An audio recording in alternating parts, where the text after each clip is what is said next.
Cloud के जो models है वो कितने टाइप के हैं, ठीक है। अब बात आती है कि चलो ठीक है, क्लाउड पढ़ लिया भैया कि क्लाउड क्या होता है, क्लाउड में कितने टाइप के मॉडल्स होते हैं। फिर हमने एक, जिसको याद हो, पिज्जा एज सर्विस भी पढ़ी थी कि हमने पिज्जा बनाने को कंपेयर किया था क्लाउड के सर्विस मॉडल से, ठीक है। तो ये पुराना जो भी था, लास्ट सेशन में ये सब कवर हुआ था। अब एक चीज समझो कि जब भी अपन कोई भी मॉडल डिप्लॉय करते हैं, कोई भी चीज हम क्लाउड के ऊपर डिप्लॉय करते हैं, वो दो चीजों के अंदर डिप्लॉय होती है। First is region, second is zone. तो जो भी आप चाहे वीएम बनाओगे, चाहे मशीन क्रिएट करोगे, या फिर कोई भी चीज डिप्लॉय करोगे, वो दो दो मतलब दो चीजों के अंदर डिप्लॉय होती है। First is region, second is zone. What is region? Region ऐसा मानो कि एक यूनिवर्सल सेट है जो कि जिसके अंदर मल्टीपल जोन्स होते हैं। तो रीजन एक बड़ा एरिया है जिसके अंदर छोटे छोटे जोन्स कवर्ड है। अगर मैं एग्जांपल दूं रियल लाइफ से, तो जैसे मान के चलते हैं, जयपुर वाले जितने भी है, ऐसा मानो कि जैसे एक जयपुर एक बड़ा सा रीजन है, ठीक है। अब उसके अंदर जो कॉलोनीज है वो जोन्स है। तो जो भी, अगर मेरे को मेरी कॉलोनी में कुछ वर्क करवाना है, तो मैं सिर्फ अपनी कॉलोनी में वर्क कराऊंगा, वो मैं पूरे जयपुर में नहीं कराने वाला, ठीक है। तो इस टाइप से रीजन और जोन्स कवर्ड होते हैं कि जो एक बड़ा एरिया है उसको रीजन कहा जाता है, एक छोटे को जोन कहा जाता है। जैसे डेफिनेशन में लिख रही है, region are independent geographical areas that consist of zone, यानी कि मल्टीपल जोन मिलकर रीजन बनाते हैं। और जोन क्या है? A zone is a deployment area for Google Cloud Platform resources within a region, यानी कि जो भी हम डिप्लॉयमेंट करने वाले हैं वो सब किसके अंदर होगा? जोन्स के अंदर, ठीक है। मतलब क्या होता है, गूगल क्लाउड के अंदर दो टाइप के रिसोर्सेज होते हैं। First is regional resources, second one is zonal resources. जो भी आप जोन के अंदर डिप्लॉय करोगे, वो आप मल्टीपल रीजन या फिर जो दूसरे जोन है उनमें आप चीजें उनको एक्सेस नहीं कर सकते। तो जो भी आप एक जोन के अंदर डिफाइन कर रहे हो, वो आपको दूसरे जोन में अवेलेबल नहीं होगा, ठीक है। तो ये होता है रीजन जोन। अब इसका एक डायग्राम से समझते हैं कि जैसे मानो ये जो पार्ट है, मेरा कटर भी विजिबल है ना सबको? या फिर हेलो? हाँ विजिबल है, हाँ। हाँ ठीक है। तो जैसे कि ये पूरा ग्लोब है, ठीक है। इस ग्लोब में ये पर्टिकुलर पार्ट यूरोप का है, ठीक है। तो ये पूरा ग्लोब किससे कंसिस्ट हो रहा है? मल्टीपल रीजन से कंसिस्ट है, ठीक है। कि यूएस भी है यहाँ पे, यूरोप भी है यहाँ पे, एशिया भी है, ठीक है। अब इस हमने मल्टी रीजन के अंदर हमने एक पर्टिकुलर यूरोप को कवर किया, ठीक है। तो एक यूरोप क्या है? एक पर्टिकुलर रीजन है। अब इस रीजन के अंदर तीन टाइप के जोन है, that is Europe west two A, Europe west two B, Europe west two C. तो अब क्या होता है कि अगर मान लो मुझे कोई वीएम डिप्लॉय करना है, तो वो मैं इस पर्टिकुलर जोन के अंदर डिप्लॉय किया, तो वो वीएम सिर्फ मुझे इस जोन के अंदर अवेलेबल होगा, वो मैं यहाँ पे एक्सेस नहीं कर सकता। और जोन में हम डिवाइड क्यों करते हैं चीजों को, ये भी समझो कि जैसे मानो मैंने एक मॉडल बनाया, ठीक है। मैंने उस मॉडल को सिर्फ एक पूरे रीजन में डिप्लॉय कर दिया। तो अगर वो मॉडल इन केस फेल होता है, ठीक है, अभी हम सिर्फ मॉडल में बात करेंगे कि हम क्या बना रहे हैं, ये बात नहीं कर रहे, सिर्फ एक जनरल टर्म में समझो। अगर वो मॉडल फेल होता है, तो वो पूरे रीजन के लिए फेल हो जाएगा ना। तो इसलिए हम उसको मल्टीपल जोन्स में डिवाइड करके डिप्लॉय करते हैं, ताकि इन केस अगर एक जोन का फेल भी होता है, तो वो दूसरे जोन में अवेलेबल हो। इसलिए जोन्स में हम डिवाइड करते हैं चीजों को। तो रीजन और जोन्स क्लियर है सबको? मेरे को चैट नहीं दिखेगी, तो आप बताते रहना कि रीजनल जोन क्लियर है सबको। Yes please. ठीक है, तो रीजनल जोन क्लियर हो गया। अब ये सिर्फ मैंने इसलिए बताया क्योंकि अब आगे का काम आएगा। अब आती है मेन बात आज की। मैंने जो भी डिस्कॉर्ड पे एक्टिव है उनको बताया था कि नेक्स्ट सेशन में अपन वर्चुअलाइजेशन कंसेप्ट के ऊपर बात करेंगे। तो वर्चुअलाइजेशन होता क्या है? कोई भी अगर अनम्यूट करके बोलना चाहे, किसी को कुछ आइडिया हो कि वर्चुअलाइजेशन क्या होता है?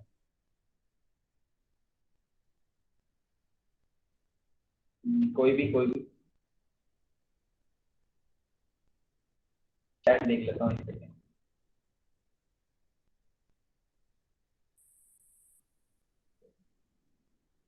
एनीबडी किसी को पता है वर्चुअलाइजेशन क्या होता है? चलो, नो इश्यू। मैं समझाता हूँ वर्चुअलाइजेशन क्या होता है। वर्चुअलाइजेशन इज समथिंग, ऐसा मानो कि हमारा जो एक हार्डवेयर है, जैसे कि हमारा एक पीसी है। ये पीसी हमारा एक हार्ड कॉपी है, यानी कि हार्डवेयर काइंड ऑफ एनवायरमेंट में प्रेजेंट है, यानी कि ये फिजिकली हम इसको टच कर सकते हैं। अब मुझे ये पीसी एक सॉफ्टवेयर यानी कि एक वर्चुअल मोड में चाहिए। तो किसी भी चीज को वर्चुअल मोड में कन्वर्ट करना इज वर्चुअलाइजेशन। जैसे कि इसका एनालॉजी समझो, जैसे प्राइवेटाइजेशन है, किसी भी गवर्नमेंट अथॉरिटी को हम प्राइवेट अथॉरिटी को क्या बोलते हैं, दे देते हैं, तो दैट इज प्राइवेटाइजेशन। ऐसे ही वर्चुअलाइजेशन क्या है कि एक हमने कोई भी एक हमारी रिसोर्सेज है, उस रिसोर्स को हमने वर्चुअली कन्वर्ट कर दिया, यानी कि वो हम उसको वर्चुअली एक्सेस कर सकते हैं। जैसे कि हमारी जैसे एक हार्ड कॉपी होती है, मान लो एक पेज है, उस पेज को अगर मैं स्कैन करूंगा तो स्कैन करके वो पीडीएफ में कन्वर्ट हो गई, तो PDF is virtual copy of that hard copy, ठीक है। तो दैट थिंग इज वर्चुअलाइजेशन। अब वर्चुअलाइजेशन का क्लाउड में क्या काम? अब देखो सीधी सी बात है, हमने क्या पढ़ा था कि क्लाउड हम क्यों यूज लेते हैं, क्योंकि जो भी हमारे हार्डवेयर रिसोर्सेज है वो सारी चीजें हमको क्या बोलते हैं, वर्चुअली अवेलेबल हो, या फिर हम कहीं से भी उसको एक्सेस कर सके। अगर हम उसको कहीं से भी एक्सेस करना है तो हमको वर्चुअली चाहिए वो चीज। तो इसलिए वर्चुअलाइजेशन कंसेप्ट आया कि भाई आपको जो भी रिसोर्स है या जो भी मशीन है वो आप उसको वर्चुअली कन्वर्ट करो और फिर वर्चुअली उसको एक्सेस कर लो कहीं से भी। तो दैट थिंग इज वर्चुअलाइजेशन, ठीक है। अब वर्चुअलाइजेशन जैसे वर्चुअलाइजेशन को कंपेयर करते हैं ट्रेडिशनल से। तो अभी जो हम यूज लेते हैं, जैसे मैं अगर डेस्कटॉप यूज ले रहा हूँ या फिर आप कोई भी लैपटॉप वगैरह यूज ले रहे हो, तो वो ट्रेडिशनल आर्किटेक्चर है। कैसे कि आपके पास एक हार्डवेयर है, दैट इज आपकी मशीन, जो भी आपका सिस्टम है, उसके ऊपर एक ऑपरेटिंग सिस्टम है, जो कि जैसे मेरे में विंडोज है या किसी में मैक है, तो एक ऑपरेटिंग सिस्टम है और उसके ऊपर different kind of application installed है। तो ये आपका एक ट्रेडिशनल आर्किटेक्चर है किसी भी जो भी आपका सिस्टम है उसका, ठीक है। But what happens in the virtual architecture कि एक लेयर ऐड हो जाती है, वर्चुअलाइजेशन लेयर, जो कि एक हाइपरवाइजर होता है। मैं बताऊंगा अभी हाइपरवाइजर क्या होता है, बट ऐसा समझो कि हार्डवेयर की लेयर है, ठीक है। हार्डवेयर जो भी आपके इंफ्रास्ट्रक्चर वाला पार्ट होगा, उसके ऊपर एक वर्चुअलाइज लेयर ऐड हो गई, दैट इज ऑफ हाइपरवाइजर। वो क्या काम करता है, वो जो ओएस होता है उसको डिफरेंट डिफरेंट इंस्टेंसेस में बांट देता है, तो ताकि जो भी आपको चीजें चाहिए, जो भी रिसोर्सेज चाहिए, वो आपको वर्चुअली अवेलेबल हो जाए। इसका एक बेस्ट एग्जांपल अभी बताता हूँ मैं। जब ऐसा इसका स्ट्रक्चर होता है कि हार्डवेयर बीच में हाइपरवाइजर आया, ये आपका हाइपरवाइजर है, ठीक है। और ये हाइपरवाइजर आपके मल्टीपल मल्टीपल ओएस में इंटीग्रेटेड है। अब हाइपरवाइजर क्या होता है? किसी ने ब्लू स्टैक का नाम सुना है? अगर सुना है तो अनम्यूट करो या फिर चैट में लिखो ब्लू स्टैक, या फिर किसी ने टेंसेंट बडी का नाम सुना होगा। अगर कोई भी पबजी फैन है यहाँ पे तो टेंसेंट बडी का नाम तो सुना ही होगा।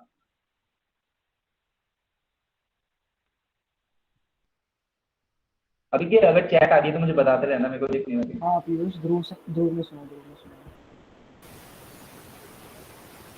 सुना पीयूष।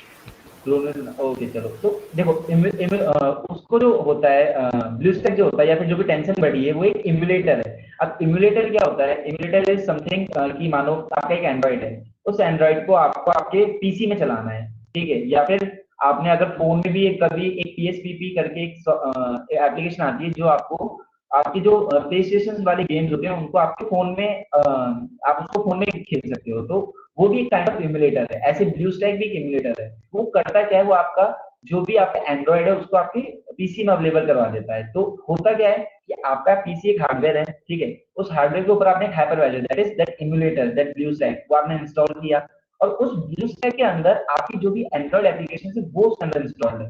तो हुआ क्या कि इस हाइपर इम्यूलेटर ने एक एज अ हाइपरवाइजर एक्ट किया। उसने जो हार्डवेयर था उसके अंदर एक वर्चुअली एनवायरनमेंट क्रिएट कर दिया एंड्रॉइड का, ठीक है। तो उससे क्या हुआ, उससे जो भी आपका एंड्रॉइड था वो आपको आपके सिस्टम पे अवेलेबल हो गया, ठीक है। तो दिस मतलब इस तरीके से ही आपका वर्चुअलाइजेशन काम करता है फॉर क्लाउड। वहां पे भी एक हार्डवेयर आपके पास अवेलेबल होता है, वो हार्डवेयर आपका हाइपरवाइजर के थ्रू मल्टीपल मल्टीपल जो आपके मल्टीपल जो आपके सिस्टम्स होते हैं उसमें अवेलेबल हो जाता है। तो वो जो रिसोर्सेज होते हैं वो सारे आपको वर्चुअली अवेलेबल हो जाते हैं। तो ये हाइपरवाइजर का रोल है और ये पूरा वर्चुअलाइजेशन कहलाता है। ये पूरा प्रोसेस को हम वर्चुअलाइजेशन कहते हैं। तो अब यहाँ तक क्लियर हो गया होगा कि वर्चुअलाइजेशन होता क्या है, और जो आपका इम्यूलेटर है वो एक हाइपरवाइजर ही है। तो ये भी समझ आ गया कि हाइपरवाइजर एक टेक्निकल टर्म है for that emulator kind of thing, ठीक है। तो यहाँ तक तो हो गया आपका वर्चुअलाइजेशन। अब बात आती है कि लास्ट लैब में जो लास्ट हुआ था हमारा, जो भी हमारा लास्ट सेशन हुआ था, तो हमने पढ़ा था कि वीएम हमने एक लैब करी थी जिसमें हमने वीएम डिप्लॉय किया था। तो तब तो किसी को समझ नहीं आता कि वीएम क्या होता है। अब अपन बात करते हैं कि वीएम होता क्या है। तो वीएम जैसे लिख रखा है, an instance is a virtual machine. अब इसको समझो, जो वीएम होता है वो एक आपकी वर्चुअल मशीन है, यानी कि वर्चुअल मशीन जिस जो इसके दो टर्म्स है, इससे समझ आ रहा होगा कि एक मशीन है जो कि वर्चुअली अवेलेबल है। तो जो वीएम है आपकी वर्चुअल मशीन है जो कि आपको अवेलेबल होती है क्लाउड पे। उसमें होता क्या है कि जो भी आपका मान लो जो आपका सीपीयू है, ट्रेडिशनल में क्या होता है, आपका एक सीपीयू है, सीपीयू के अंदर आपकी हार्ड डिस्क अवेलेबल है, आपकी रैम अवेलेबल है, आपका जो भी स्टोरेज है वो सब अवेलेबल है, एंड मदरबोर्ड, सब चीजें आपकी अवेलेबल है। तो वो आपका एक हार्डवेयर काइंड ऑफ चीज में अवेलेबल है, ठीक है।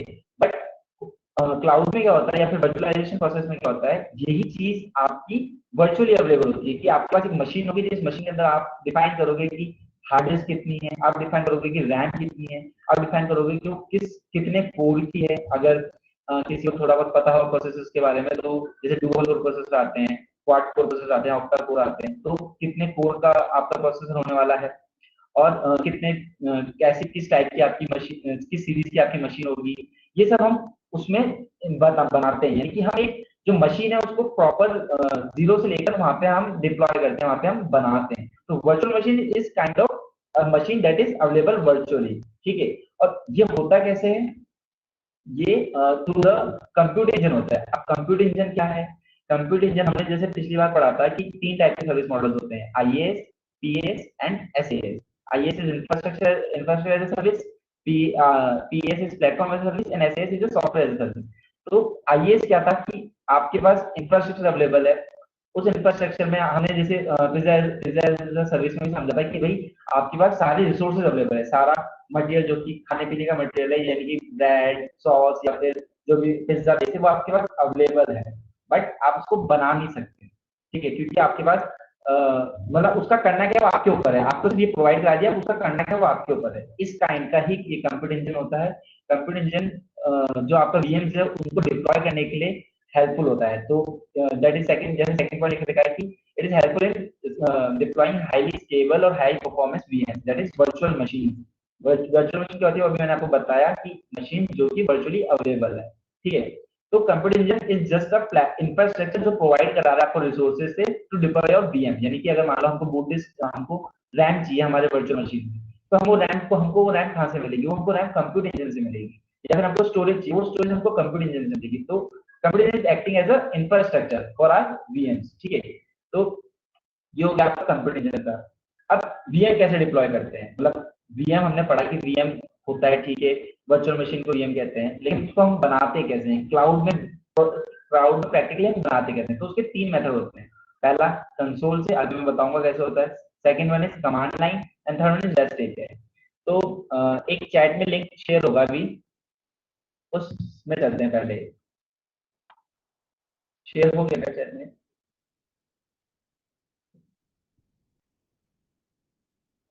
ठीक है, एक लिंक शेयर हुआ, इसको खोलो। ये जो आपका इंटरफेस अभी दिख रहा है, ये जो भी आपको स्क्रीन के सामने आ रहा है, that is your Google cloud official documents. देखो, आप ये फर्स्ट ईयर हो, तो अगर कुछ भी चीजें आपको पढ़नी हो ना, तो always prefer document first then videos, क्योंकि डॉक्यूमेंट में जो भी आपको चीजें चाहिए वो चीजें वहां पे आपको अवेलेबल मिल होती है, और वो भी डीपली होती है, ताकि आप आराम से उसको समझ सको। लाइन टू लाइन पढ़ोगे तो चल चीजें समझ में आएंगी। तो ये इसको पिन कर लेना, इसको बुकमार्क कर लेना, इस लिंक को। It's official document for your Google cloud. यहाँ पे आपको सारे चीजें अवेलेबल है कि चाहे स्टोरेज हो जाए, चाहे वीएम हो जाए, सब चीजें आपको अवेलेबल है। और जो भी आगे सर्विसेज पड़ेंगे सब यहाँ पे आपको मिल जाएगी। यहाँ से आप उनके बारे में कभी भी कहीं पे अटको तो यहाँ से पढ़ सकते हो। ठीक है, तो ये वर्चुअल मशीन का डॉक्यूमेंट है। यहाँ पे जैसे लिख रखा है कि an instance is a virtual machine hosted on Google infrastructure. वही मैंने बताया कि it's a virtual machine that is hosted on Google infrastructure. तो और यहाँ पे जैसे हम उसके अंदर क्या क्या डिप्लॉय करते हैं, जैसे उसमें हम प्रोजेक्ट डिफाइन करेंगे, प्रोजेक्ट के अंदर हम different kinds of instances deploy करते हैं, स्टोरेज डिफाइन करते हैं, उसका नेटवर्क डिफाइन करते हैं। उसमें ये कंटेंट अगर हम बाद में पढ़ेंगे। तो ये आपका डॉक्यूमेंट है, वैसे डॉक्यूमेंट देख लेना, आपको थोड़ा सा डीप में जाना हो कि बीएम होता क्या है, उसके बारे में थोड़ा सा और ब्रीफली समझना हो तो उसके लिए। ठीक है, अब अपन चलते हैं कि वर्चुअल मशीन बनाते हैं कैसे। एक और लिंक शेयर होगा चैट में, मैं वहाँ पे शेयर कर देता हूँ। अच्छा, चैट में लिंक शेयर होगा या फिर पता नहीं, लेकिन ठीक है, ये आपका क्विक लैब का लिंक है, जहाँ पे अगर आपको जो आपने क्विक लैब पे आईडी बनाई होगी, उस क्विक लैब में आप ये वाली पर्टिकुलर लैब खोल सकते हो। अभी नहीं तो बाद में खोल लेना, बट अपन समझ लेते हैं कि होता क्या है। तो पहले जैसे मैंने बताया, वर्चुअल ये आपका वो ये इंटरफेस क्विक लैब का, यहाँ पे स्टार्ट लैब करनी है, और यहाँ पे वीडियोस आप जैसे अभी हम वर्चुअल मशीन बना रहे हैं, तो वर्चुअल मशीन के लिए आपको जो डेडिकेटेड वीडियोस है वो यहाँ पे अवेलेबल हो जाएगी। यहाँ से आप यूट्यूब पे जाके प्रॉपर वीडियो देख सकते हो कि वर्चुअल मशीन बेसिकली है क्या। ठीक है, बाकी स्टार्ट लैब करना वगैरह तो सबको बताइए, स्टार्ट लैब करना है, फिर अपना अकाउंट वगैरह बनाना है। ठीक है, फिर अकाउंट वगैरह बनाने के बाद आप यहाँ पे आ जाओगे, आपका जो भी इंटरफेस आता है। ठीक है। ये सब अपन कर ही लेंगे। जो जी क्लाउड यहाँ पे आपको कमांड लाइन में डालना होता है सब ठीक है, कोई मतलब नहीं है इस चीज का। हाँ, अब ये रीजन एंड जोन जो मैंने भी बताया था कि रीजन एंड जोन क्यों होते हैं, तो देखो इतने काइंड के रीजन एंड जोन अवेलेबल होते हैं कि वेस्टर्न यूएस, उसके अंदर भी 1 2, ऐसे यूएस सेंट्रल यूएस में भी एबीसी। तो ये क्यों होते हैं, क्योंकि हम जो हमारा वीएम बनाएंगे ना, वो हम किसी पर्टिकुलर रीजन के अंदर बनाते हैं, जैसे पर्टिकुलर किसी जोन के अंदर बनाते हैं। ठीक है, तो हमको जोन डिफाइन करना पड़ता है कि हम किस जोन के अंदर अपना पर्टिकुलर अपना जो वीएम है उसको डिप्लॉय कर रहे हैं, ताकि जब हम उसको एक्सेस करें तो हम वहां से उसको एक्सेस कर सकें। ठीक है, अब मैं स्टार्ट करके दिखाता हूँ। ये यहाँ पे बता रखा है कि हम जब भी एक इंस्टेंस बनाते हैं, यानी कि हम जब भी हम एक वर्चुअल मशीन बनाते हैं, वर्चुअल मशीन नहीं बोलेगा, हम उसको एक वीएम इंस्टेंस बोलेंगे। अब से जब भी हम बात करेंगे वीएम इंस्टेंस का मतलब ये है कि हमको एक मशीन बनानी है जो कि वर्चुअली अवेलेबल है। ठीक है, तो जो भी हम वर्चुअल मशीन बनाते हैं उसमें हमको क्या क्या डिफाइन करना पड़ता है। फर्स्ट हमको उसमें उसका नाम बताना पड़ता है कि हम उस इंस्टेंस को क्या नेम देने वाले हैं, और ये ग्लोबली यूनिक होना चाहिए उस इंस्टेंस का नाम। ठीक है, सेकंड उसका रीजन, मैंने जैसे बताया कि हम किस रीजन में डिप्लॉय करने वाले हैं। तो लाइक इसने यूएस सेंट्रल 1 में डिप्लॉय करने के लिए कहा है, तो हम जो मशीन है उसको यूएस सेंट्रल 1 में डिप्लॉय करेंगे। सेकंड थर्ड थिंग इज उसका जोन, जैसे यूएस सेंट्रल 1 तो चलो ठीक है रीजन हो गया, अब उस रीजन के अंदर पर्टिकुलर एफ जोन के अंदर डिफाइन करेंगे। ठीक है, तो ये बात हो गई कि हमने उसका नाम दे दिया, उसको हमने किस रीजन में डिप्लॉय करना है वो बता दिया, और उसको किस जोन में डिप्लॉय करना है ये बता दिया। फिर आता है कि उसकी सीरीज क्या है। अब सीरीज क्या होता है कि इट्स काइंड ऑफ, ऐसे मान लो कि डिफरेंट टाइप्स ऑफ आपके पास डिफरेंट सीरीज की मशीन अवेलेबल है, जैसे कि जैसे प्रोसेसर है अभी आपका, तो i5 का है कि i10 है, आई मतलब i10 क्या i7 है, ये सब उसमें भी जनरेशन होती है अलग अलग। तो ये सीरीज है कि उस इंस्टेंस वो इंस्टेंस किस सीरीज का है। ठीक है, देन मशीन टाइप। अब मशीन टाइप में ये बाय डिफॉल्ट भी चीजें अवेलेबल होती हैं, बट जैसे आप मान लो एक प्रोजेक्ट आपने डिप्लॉय किया, उस प्रोजेक्ट के अंदर बाय डिफॉल्ट मशीन टाइप होती है वहां पे, लेकिन इन केस अगर आपको कस्टमाइज करना है मशीन टाइप तो वो भी आपके पास अवेलेबल होता है ऑप्शन। ठीक है, तो आप ये सब जो चीजें हैं कि 2V सीपीयू का होगा कि कितनी रैम इंस्टेंस चाहिए हमें, या फिर कितने कोर का होना चाहिए, ये सब हम यहाँ पे डिफाइन कर सकते हैं मशीन टाइप्स में। फिर बूट डिस्क, कि जब चीजें बूट होंगी तो वो उसका जो डिस्क है या फिर डिस्क इमेज है वो कितने की होनी चाहिए, तो ये सभी हम वहाँ पे डिफाइन करते हैं। And the last is firewall. Firewall जितनों को पता होगा, जैसे अपने पीसी में भी फायरवॉल होता है, वो क्या करता है, वो रूल्स एंड रेगुलेशन सेट करता है पर्टिकुलर जो भी हम काम कर रहे हैं उसके लिए। तो हमें फायरवॉल भी हम मेंशन करते हैं कि किस काइंड का फायरवॉल करें। अगर एचटीटीपी कर रहे हैं तो एचटीटीपी जैसे पता होगा कि इट्स हाइपरटेक्स्ट ट्रांसफर प्रोटोकॉल, जो कि रूल्स एंड रेगुलेशन सेट करता है आपकी किसी भी चीज को आप जो सर्वर के ऊपर डिप्लॉय करते हो। तो इस तरीके से आपका वीएम, ये सब चीजें डिफाइन करके आपका एक वीएम यानी कि वर्चुअल मशीन डिप्लॉय होती है। तो चलो एक बार अपन करके दिखाते हैं कि कैसे होती है।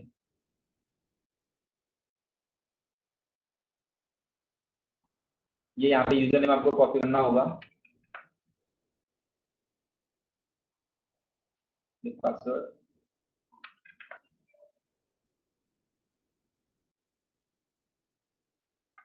एक्सेप्टेड,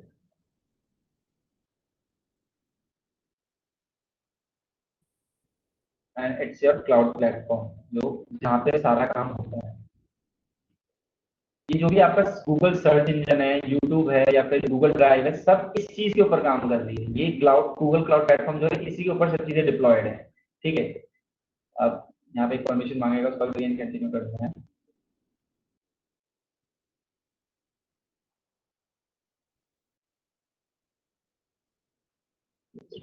ठीक है, तो ये अब आ गया आपका डैशबोर्ड, आ गया पूरे जो आपका गूगल क्लाउड प्लेटफॉर्म का है। अब हमने क्या बोला, हमको क्या बनाना है, एक वीएम बनाना है। तो वीएम के लिए जैसे आप यहाँ स्टेप बाय स्टेप चलोगे तो बताता है कि क्लाउड कंसोल के अंदर ये जो आपका पार्ट है ये पूरा आपका क्लाउड कंसोल है। ठीक है, यहाँ से आपका क्लाउड शेल एक्टिवेट होता है और ये आपका पूरा क्लाउड कंसोल है। एक चीज याद रखना, जब भी आप अपना कुछ नया लैब स्टार्ट करो, हमेशा यहाँ पे क्लाउड शेल में आके एक बार प्रोजेक्ट देख लेना कि प्रोजेक्ट आपका ही है ना। तो उसका जो कमांड है वो दो कमांड तो आपको हमेशा याद हो जाएंगे अगर आप रेगुलर लैब्स करोगे, दैट इज जी क्लाउड ऑथलेस और जी क्लाउड कॉन्फ़िगर एक्सपोजर। ठीक है, तो ये आपके दो कमांड है, जैसे यहाँ मैं दिखाता हूँ कहाँ गया,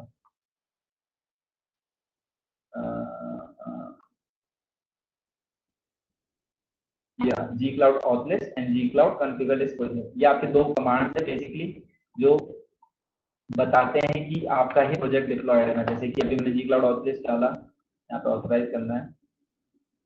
ये देखो यहाँ पे जो स्टूडेंट आईडी आई ये आपकी इस वाली आईडी से मैच करेगी, क्योंकि यही आपका जो यूजर, यही आपका जो प्रोजेक्ट है वो यहाँ पे डिप्लॉय हो रखा है। ये और ये वाली आपकी क्विक लैब आईडी है, प्रोजेक्ट आईडी जो कि आपकी ये वाली है, ठीक है। तो ये हो गया। And the second one is G cloud configure this project.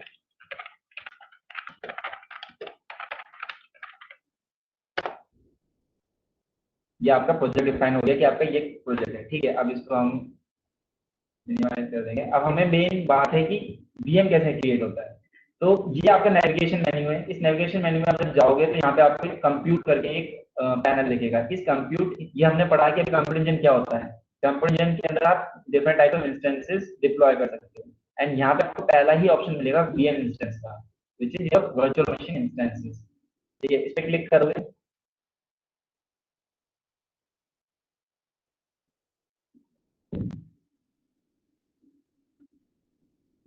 तो ये इस काइंड का आपका एक इंटरफेस आएगा। इसको आप हाइड कर सकते हो इन्फो पैनल को। ये है आपका पूरा कंप्यूटर इंजन का, ठीक है। अब यहाँ पे आपको अगर कोई भी वीएम बनाना हो तो आप यहाँ पे बना सकते हो।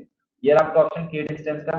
बाकी यहाँ पे भी लिखा हुआ था, जैसे आपने देखा होगा कि to create a new instance you should click create instance, ठीक है। तो यहाँ पे आप क्रिएट इंस्टेंस पे क्लिक करोगे तो एक नया विंडो ओपन होगा।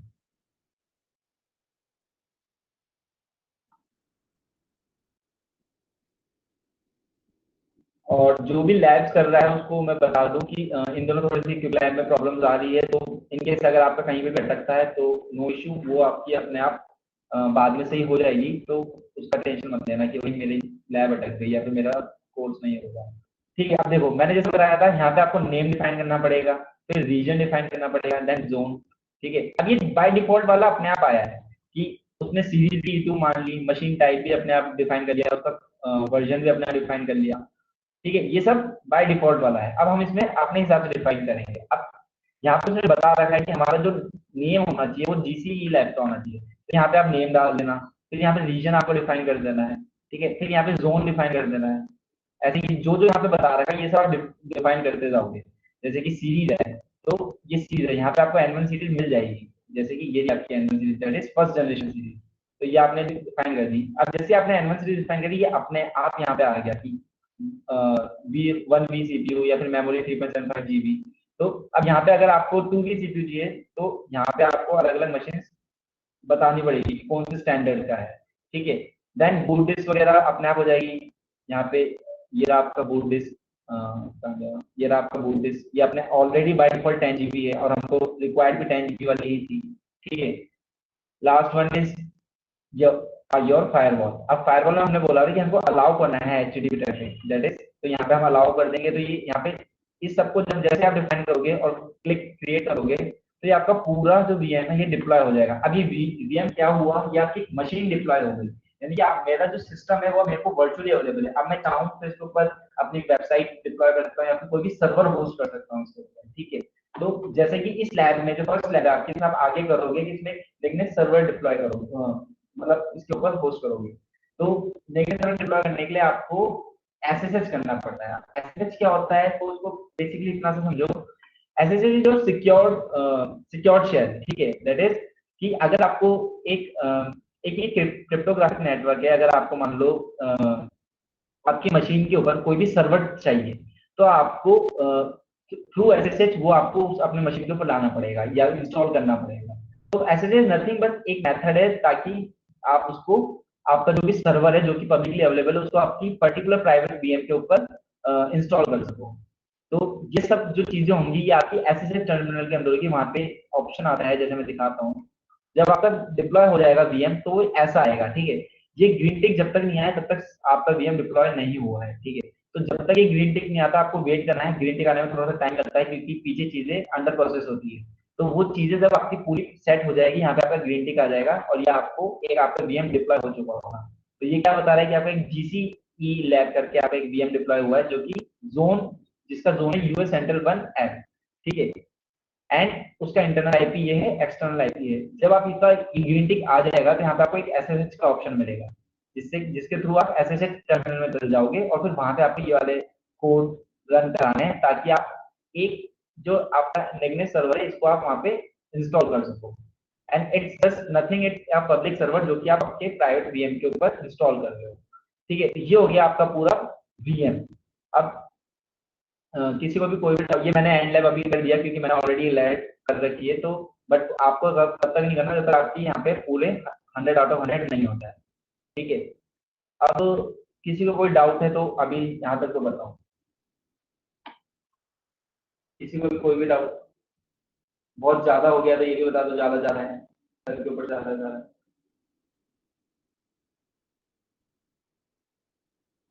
समझ में आया वर्चुअलाइजेशन क्या होता है, वीएम क्या होता है, समझ में आया?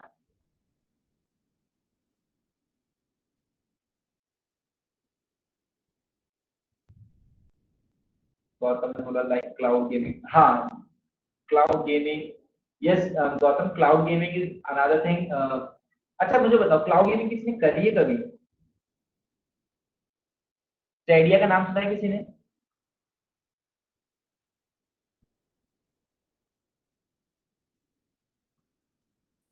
क्लाउड गेमिंग में देखो, क्लाउड गेमिंग में भी ऐसा ही होता है, जो आपके जैसे कि क्लाउड गेमिंग में हमको गेमिंग के लिए क्या चाहिए होता है, मैं गेमर हूं तो मैं बता देता हूँ, गेमिंग के लिए हमें क्या चाहिए होता है, ग्राफिक कार्ड चाहिए होता है, हमारा जो सीपीयू है वो अच्छा खासे कोर वाला होना चाहिए।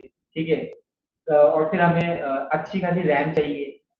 तो ये तीन चीजें तो मिनिमम है जो हमें गेमिंग के लिए चाहिए, प्रॉपर एसएसडी चाहिए। तो अब ये चीजें मान लो आपको अवेलेबल नहीं है हमारे सिस्टम में, और से मेरे सिस्टम में सिर्फ 2 जीबी का ग्राफिक कार्ड है, बट मेरा जो गेम है उसको मिनिमम 8 जीबी का ग्राफिक कार्ड चाहिए। तो अब ये तो अवेलेबल नहीं है ना, तो ये हमने वर्चुअली अवेलेबल कर लिया थ्रू वर्चुअलाइजेशन और दैट हाइपरवाइजर थिंग। ठीक है, ताकि हमने एक हमारा वीएम बना लिया जिसके अंदर हम ये सारी चीजें जो हमें चाहिए थी हमने वो डिप्लॉय कर दी, और फिर उसके ऊपर हमने हमारा गेम इंस्टॉल कर दिया। उसके थ्रू आपको आपका गेम मिलता है आपके फोन पे। जैसे कि अगर किसी ने क्लाउड गेमिंग करी हो तो उसको पता होगा कि हैवी ग्राफिक ओरिएंटेड गेम भी आपको आपके नॉर्मल से जो पीसी है उसके अंदर भी चल जाता है। क्यों? क्योंकि जो उसको मिनिमम स्पेक्स की रिक्वायरमेंट है वो आपके अवेलेबल है क्लाउड पे, वो ऑलरेडी आपके हाइपरवाइजर आपको प्रोवाइड करवा रहा है। ठीक है, तो इसलिए क्लाउड गेमिंग आपकी बहुत ज्यादा अभी डिमांड में भी है। तो यहाँ तक क्लियर है सबको, वीएम क्या होता है सबको समझ में आ गया? और वीएम क्या होता है, कोई अगर एडमिन बताना चाहे तो बता सकता है। Anybody anybody?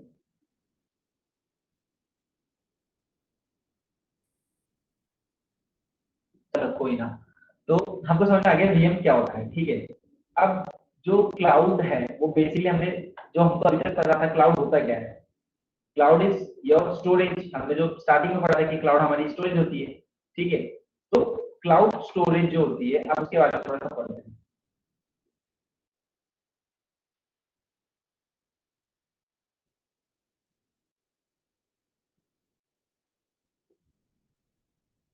स्क्रीन विजिबल है? हाँ पीयूष।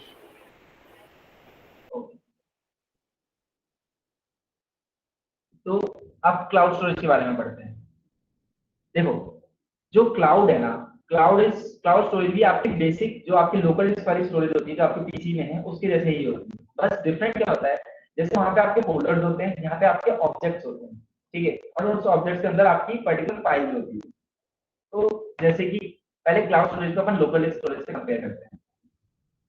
देखो, क्लाउड स्टोरेज कॉस्ट इफेक्टिव है, ऑफकोर्स कॉस्ट इफेक्टिव है। अगर मुझे जैसे हमने बताया था पहले कि क्लाउड का एडवांटेज क्या है कि हमको अगर ये हाईली मतलब इलास्टिसिटी इसकी ज्यादा होती है। इलास्टिसिटी हमने क्या बोला था कि मेरे को अगर कभी भी रिसोर्सेज बढ़ाने हैं तो मैं बढ़ा सकता हूँ, घटाने तो घटा सकता हूँ। तो कॉस्ट इफेक्टिव हुआ नहीं, अगर मुझे 500 जीबी का हार्ड ड्राइव चाहिए तो अभी मैं 500 जीबी की ही लूंगा, अगर मुझे 1 टीबी की चाहिए तो मैं बाद में उसको बढ़ा लूंगा। तो it's cost effective. Second thing is security, highly secure है, क्योंकि अगर मैं जब तक किसी को एक्सेस नहीं दूंगा उस पर उस चीज का एक्सेस नहीं रहेगा। बट इनकेस अगर आपका लोकल डिस्क है, किसी पे लोकल डिस्क अगर आपका किसी को भी आपका पासवर्ड लीक हो जाता है तो लोकल डिस्क को आप इजीली अवेलेबल कर लेगा आपकी लोकल डिस्क को।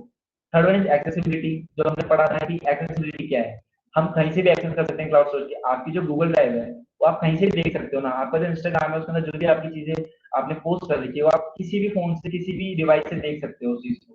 ठीक है, तो ये हाईली एक्सेसिबल है, ओवरली ग्लो एक्सेसिबल है cloud storage. Fourth one is recovery, in case मान लो मेरे फोन से अगर कोई चीज डिलीट हो जाती है बट मैंने उसका क्लाउड में बैकअप ले रखा है तो उसको मैं वापस डाउनलोड कर सकता हूँ। जैसे हमारे ऑप्शन आता है कि गूगल फोटोज है, what is Google photos? Google photos आपके एक बैकअप ही तो है क्लाउड के ऊपर। जो भी आपके जो भी आपके लोकल ड्राइव में है, जो भी आपका डाटा है उसको अगर आप क्लाउड में डालते हो तो वो कभी भी आप उसको रिकवर कर सकते हो। And the last one is updating. Updating क्या है? वही कि मतलब अगर मेरे को उसका वर्जन मतलब कुछ नया चीज आई मार्केट में, ठीक है, नई काइंड ऑफ की स्टोरेज आई, तो वो अपने आप अवेलेबल हो जाएगी वहाँ पे, मैं उसको इजीली अपग्रेड करता हूँ। मुझे बस उसको वहाँ पे अपने क्लाउड प्रोवाइडर को बताना है कि मुझे लेटेस्ट वर्जन चाहिए हर चीज का, बट यहाँ पे मुझे नई लानी पड़ेगी और पुरानी वाली मेरी जो होगी वो ऐसे ही वेस्ट चल जाएगी, ठीक है। अब उसके पैसे लगे अलग, प्लस जो आपको नई लानी पड़ी उसके अलग, ठीक है। बट यहाँ पे क्या होता है, यहाँ पे जो आपने लिया सिर्फ उसके ही आपको पे करना होता है। तो ये आपका cloud storage versus local disk होता है, ठीक है। जैसे मैंने बताया कि cloud storage work on your object kind of thing, ठीक है। वैसे क्लाउड स्टोरेज में भी 4 टाइप के होते हैं, that is relational, non relational, object and warehouse. But ये सब बात की बातें, अभी हम सिर्फ बेसिकली फोकस कर रहे हैं क्लाउड स्टोरेज में कि क्लाउड स्टोरेज होता क्या है। अब क्लाउड स्टोरेज क्या होता है, जैसे वहां पे क्लाउड स्टोरेज में ऐसा मानो लोकल डिस्क है, ठीक है। लोकल डिस्क में क्या हुआ, आपका एक आपने लोकल डिस्क जैसे मानते हैं ई ड्राइव है, ई ड्राइव के अंदर आपने एक फोल्डर बनाया, तो जैसे आप ई ड्राइव के अंदर आप एक फोल्डर बनाते हो, वैसे आप क्लाउड के अंदर एक बकेट बनाते हो। टर्म्स याद रखना, बकेट, बकेट इज दैट वो बाल्टी वाली चीज, ठीक है। तो क्लाउड स्टोरेज में आप एक बकेट बनाते हो और वहां पे आप एक फोल्डर बनाते हो, ठीक है। अब आपने एक बकेट बना ली, bucket is your that folder. अब आपको जैसे आप फोल्डर के अंदर मान लो आपको एक इमेज ऐड करनी है, तो आप वहां पे फोल्डर के अंदर डायरेक्ट जाके ऐड कर देते हो। तो आपकी पहले क्या आई, पहले आपकी ड्राइव आई, तो उस ड्राइव के अंदर आपकी क्या बोलते हैं आपका फोल्डर आया, फिर उस फोल्डर के अंदर आपकी इमेज आई, ठीक है। सेम चीज यहाँ पे होती है।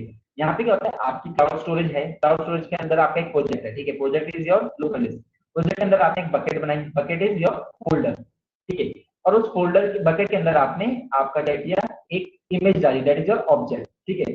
तो ये आपका क्लाउड स्टोरेज के अंदर एक जो आपका जो भी क्लाउड स्टोरेज होती है वो इस तरीके से काम करती है, ठीक है।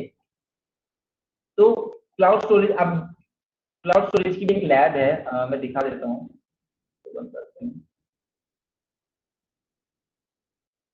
जो आपकी क्वेस्ट 1 है, जो प्रोग्राम सिलेबस है, वापिस को शेयर कर देगा लैब चैट में। जो उस लैब का जो पहला क्वेस्ट है वो आपका ये है, जिसमें हमने पहला तो टू क्विक लैब था, वो कुछ नहीं है, बस क्विक लैब के बारे में बता रहा है।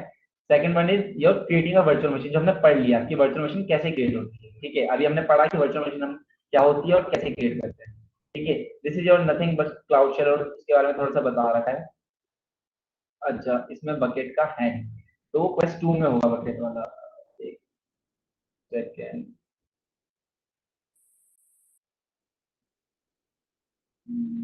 एक सेकेंड।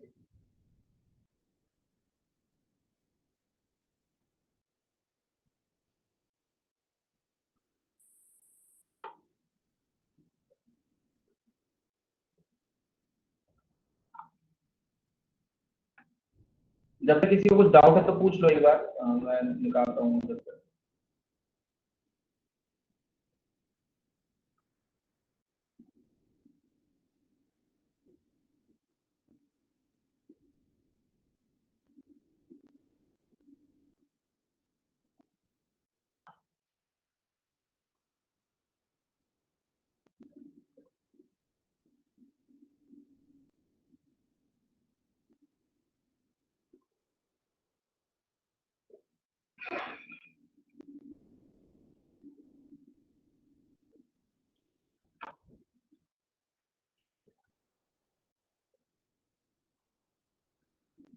ओके, इनको मैं शेयर करता हूँ, लिंक भी शेयर कर देता हूँ।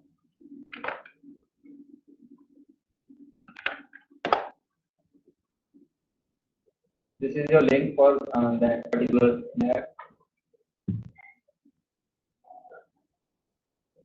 शेयर हो गई, हाँ पीयूष हो गई चाहिए। ठीक है। तो this is your cloud storage, जो हम पढ़ रहे थे क्लाउड स्टोरेज में क्या हम क्या करते हैं। अब देखो, क्लाउड स्टोरेज में हमने बताया कि भी वो बकेट्स के ऊपर वर्क करता है, ठीक है। तो ये ऐसा, जब आप वहाँ पे नेविगेशन मेन्यू खोलोगे तो नेविगेशन मेन्यू में वहाँ पे क्लाउड स्टोरेज करके ऑप्शन आता है, ठीक है। उस क्लाउड स्टोरेज के अंदर एक ब्राउजर ऑप्शन आएगा, वहाँ पे जब जाओगे तो ये वाली विंडो खुलेगी, इस तरीके की एक विंडो खुलेगी। यहाँ पे आपके 3 ऑप्शन है, first one is create a bucket, second delete, जब आप बना दोगे तो ये अपने आप अवेलेबल हो जाएगा, third one is refresh, refresh इसलिए कि अगर आपने किसी बकेट के अंदर कुछ ऑब्जेक्ट डाला है, ऑब्जेक्ट इज योर इमेज। अभी एग्जांपल समझना, मैं टर्म्स सारे क्लाउड की उसमें बात कर रहा हूँ, बट आप इसको आपकी लोकल से कंपेयर करते चलो। बकेट क्या है, आपका folder, and what's your image, image is your object, ठीक है। तो जब आप इसमें जाओगे क्रिएट अ बकेट में करोगे तो अब यहाँ पे भी आपको कुछ चीजें डिफाइन करनी पड़ती है। फर्स्ट वन इज जो नेम ऑफ योर बकेट। ये चीज याद रखना कि नेम ऑफ योर बकेट हमेशा ग्लोबली यूनिक होना चाहिए। ग्लोबली यूनिक मतलब वो इकलौता आपका मतलब आपके पास वो नाम हमेशा पूरे ग्लोब में किसी और की बकेट का नहीं होना चाहिए। जैसे जैसे आपके यहाँ पे आप स्टार लैब करते हैं, यहाँ पे एक प्रोजेक्ट आईडी मिलती है, वो प्रोजेक्ट आईडी हमेशा आपकी ग्लोबली यूनिक होती है, वो किसी और की सेम प्रोजेक्ट आईडी नहीं होगी। तो अगर कभी आपको नाम बनाना हो तो सेम प्रोजेक्ट आईडी का नाम भी बना सकते हैं, यहाँ से कॉपी करके आपके बकेट का नाम रख सकते हैं, ठीक है। बकेट नेम के कुछ रूल्स होते हैं कि किस तरीके से नेम होना चाहिए। जैसे आप जैसे पासवर्ड है, पासवर्ड के कुछ रूल होते हैं ना कि भाई आपको जैसे कुछ साइट्स में पासवर्ड के रूल्स अवेलेबल होते हैं कि भाई सिंबल्स भी आना चाहिए, स्पेशल कैरेक्टर भी आना चाहिए। वैसे ही ये सब रूल्स है, ये पढ़ लेना कि रूल्स वगैरह क्या होते हैं। बाकी डॉक तो है, यहाँ पे आपको स्टोरेज वाले डॉक भी मिल ही जाएगा, ठीक है। बट ठीक है, अब बकेट नेम हमने बना दिया। बकेट नेम बनाने के बाद हमें बताना पड़ता है कि वो किस किस रीजन के अंदर अवेलेबल है, ठीक है। तो वही जो हमने पढ़ा था कि रीजन हमको डिफाइन करना पड़ेगा कि यूएस ईस्ट वन है कि उसका फिर जोन में डिफाइन करना पड़ेगा किस जोन की है, ठीक है। फिर हम उसमें आते हैं कि उसका स्टोरेज क्लास कैसा है। तो हम अभी स्टैंडर्ड ही करेंगे क्योंकि हम डिफॉल्ट कर रहे हैं। फिर दैट योर उसका एक्सेस किस किस पे है वो सब हम डिफाइन कर देते हैं। फिर डायरेक्ट क्लिक क्रिएट कर देंगे तो आपकी एक बकेट बन के आ जाएगी, ठीक है। जब आपकी बकेट बन जाएगी तो यहाँ पे आप जब चेक करोगे आपको बकेट अवेलेबल हो जाएगी। अब उस बकेट के अंदर भी हम चीजें उसके अंदर डालते हैं, जैसे कि मान लो इसने बता रखा है कि हमें ये इमेज यहाँ से डाउनलोड करके उस बकेट के अंदर डालनी है। तो जब हम उस बकेट के अंदर वो इमेज डालोगे तो आपको पहले उसका नाम डिफाइन करना पड़ेगा कि उसका जो नाम है उस आपके पर्टिकुलर ऑब्जेक्ट का वो क्या नाम है, ठीक है। फिर वहां पे आपका एक टैब आएगा ऑब्जेक्ट वाला, उस पे बस जैसे हम गूगल ड्राइव पे नहीं डालते, एक ऑब्जेक्ट हमने डाला वहां पे डाल के हमने अपलोड पे क्लिक कर दिया, सेम चीज यहाँ पे होगी। आपने डाला और उसको अपलोड कर दिया, ठीक है। फिर बट ये चीज याद रखना है कि ये नाम हमेशा आपको इस ऑर्डर में ही लिखना है, ठीक है। मतलब आपका जो नाम है पहले नाम डॉट उसका एक्सटेंशन।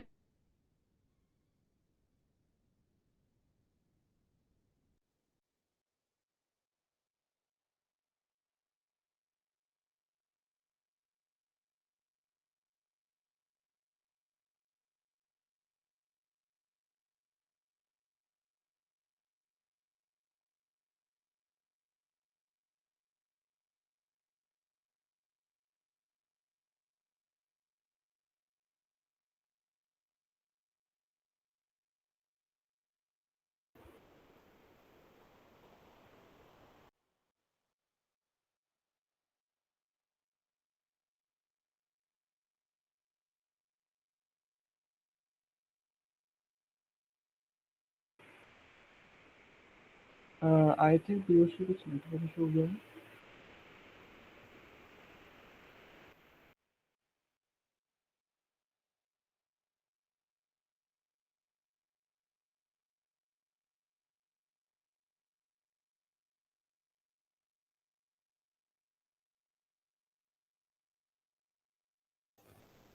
सो हाय एवरीवन, पीयूष का दरअसल नेटवर्क इशू हो गया तो वो बाद में कंटिन्यू कर लेगा। ज़्यादा कुछ नहीं बता रहा था, वो स्टोरेज के बारे में ही बता रहा था कि स्टोरेज कैसे बनाते हैं अपन। बकेट होती है स्टोरेज में, एक बकेट को अपन कैसे बनाते हैं और बकेट क्या काम आती है और बकेट की नेमिंग वगैरह। तो आप क्विक लैब्स पे जाओगे तो सारे इंस्ट्रक्शंस दे रखे हैं, आप वो फॉलो करोगे तो ईजिली हो जाएगा। तो चलो मैं स्क्रीन शेयर करता हूँ, एक सेकेंड।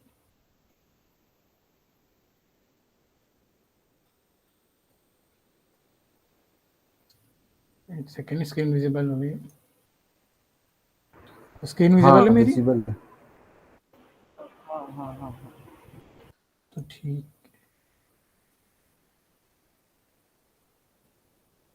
तो अपन आज डिस्कस करेंगे IAM के बारे में। तो IAM का फुल फॉर्म होता है आइडेंटिटी एक्सेस मैनेजमेंट।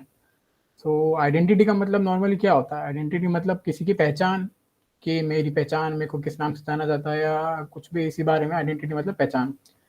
एक्सेस का मतलब होता है कि मेरे पास क्या क्या एक्सेस है, मैं क्या कर सकता हूँ, क्या नहीं कर सकता, कहाँ जा सकता हूँ, कहाँ नहीं जा सकता। और मैनेजमेंट का मतलब है कि हम किसी चीज़ को, किसी पर्टिकुलर चीज़ को मैनेज करें। तो आइडेंटिटी एक्सेस का मतलब है कि हम किसी की पहचान को किसी के नाम से मतलब मैनेज करेंगे कि वो कहाँ जा सकता है, कहाँ नहीं जा सकता। इसलिए यहाँ पे लिखा हुआ है who can do what on which resource. इसका मतलब कौन किस रिसोर्स पे क्या कर सकता है। तो इसको आप एक एग्जांपल से समझो जैसे अपन कॉलेज में होते हैं, तो एक क्वेश्चन पेपर जो होता है, जो अपन को एग्जाम में मिलता है, उसको एक रिसोर्स की तरह समझो कि क्वेश्चन पेपर एक रिसोर्स है। तो रिसोर्स क्वेश्चन पेपर अपन को मिलता है, अपन भी एक आइडेंटिटी है स्टूडेंट, तो स्टूडेंट पर क्वेश्चन पेपर को मॉडिफाई नहीं कर सकते, मतलब अपन लोग मॉडिफाई थोड़ी कर सकते हैं क्वेश्चन पेपर को, अपन सिर्फ देख सकते हैं और सिर्फ ये देख सकते हैं और अपना एग्जाम लिख के आ जाते हैं। और एक होता है फिर रोल टीचर का, कि टीचर क्वेश्चन पेपर के साथ क्या क्या कर सकता है, वो क्वेश्चन पेपर को मॉडिफाई भी कर सकता है। जब क्वेश्चन पेपर डिजाइन करते हैं वो लोग क्वेश्चन लिखते हैं, तो वो क्वेश्चन पेपर को मॉडिफाई कर सकता है, क्वेश्चन पेपर में से क्वेश्चन हटा सकता है और क्वेश्चन पेपर को एडिट कर सकता है, कुछ एरर्स हैं तो वो भी हटा सकता है। ये होता है टीचर का काम क्वेश्चन पेपर पे। फिर आप एक ऐसे समझो, एक होता है एग्जामिनेशन सेल। एग्जामिनेशन सेल क्या क्या कर सकता है, वो ये भी चूज कर सकता है कि कौन सा टीचर पेपर बनाएगा और कौन सा टीचर पेपर नहीं बनाएगा, और मॉडिफाई वगैरह और जो काम टीचर और स्टूडेंट कर सकते हैं वो तो वो कर ही सकता है। ऑब्वियस बात है कि एग्जामिनेशन सेल भी क्वेश्चन पेपर को देख सकता है, मॉडिफाई कर सकता है। तो ये होता है अपना बेसिकली आईएएम पे काम आता है कि अपन मैनेज करते हैं कि कौन क्या कर सकता है क्लाउड के ऊपर और कौन क्या नहीं कर सकता है। ये बेसिकली जो ऑर्गेनाइजेशन का ओनर होता है ये वो मैनेज करता है कि क्या कौन क्या कर सकता है। तो आप तो सबसे पहले ये बताओ कि रोल्स के बारे में पढ़ते हैं। रोल्स का जनरल इंग्लिश में मीनिंग क्या होता है, कोई बताएगा? है कोई एक्सप्लेन करना चाहेगा कि रोल्स का जनरल इंग्लिश में मीनिंग होता क्या है एक्चुअली? कोई भी अगर बताना चाहे। चलो कोई बात नहीं, अपन आगे कंटिन्यू करते हैं। पवन ने लिखा है असाइन टास्क। ओके, रोल्स का मतलब जैसे अपन जनरल इंग्लिश में बोलते हैं, रोल्स जैसे ये एक्टर इस कैरेक्टर का रोल कर रहा है, अक्षय कुमार इसका रोल कर रहा है कि इस बंदे का रोल प्ले करना।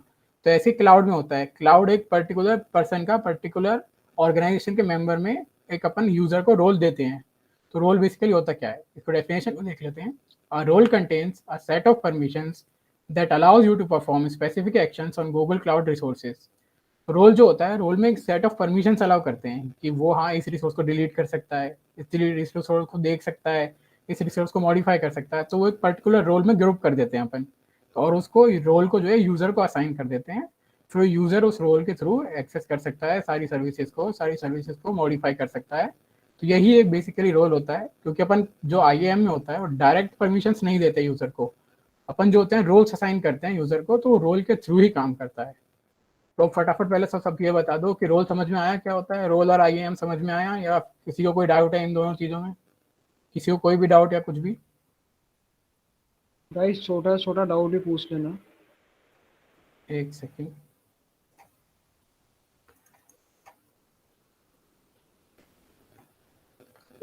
क्या डाउट है रोल में? कोई भी डाउट नहीं है? नहीं भैया मेरा तो नहीं। Okay thank you. चलो अपन कंटिन्यू करते हैं।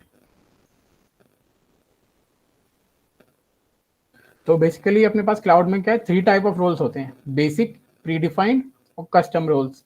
तो बेसिक और प्रीडिफाइंड रोल्स जो होते हैं वो गूगल ही मैनेज करता है, गूगल अपनी तरफ से बना के देता है, सिर्फ जो ऑर्गेनाइजेशन का ओनर होता है वो असाइन कर देता है। और जो कस्टम रोल्स होते हैं वो यूजर भी डिफाइन कर सकता है। जैसे मैं चाहूँ तो अपना एक नया रोल बना सकता हूँ किसी भी नाम से, कि यूजर के नाम से ही या किसी भी नाम से रोल डिफाइन कर सकता हूँ अपना। तो अपन स्टेप बाय स्टेप देखते हैं कि बेसिक, प्रीडिफाइंड और कस्टम रोल्स होते क्या हैं एक्चुअली। तो बेसिक रोल्स में जो होती है वो फिक्स्ड एक्सेस अवेलेबल होती है। बेसिक रोल्स में 3 टाइप के बेसिकली रोल्स होते हैं, ओनर, एडिटर और व्यूअर। एक एक्स्ट्रा रोल भी होता है बिलिंग एडमिनिस्ट्रेटर, वो भी अपन डिस्कस करेंगे।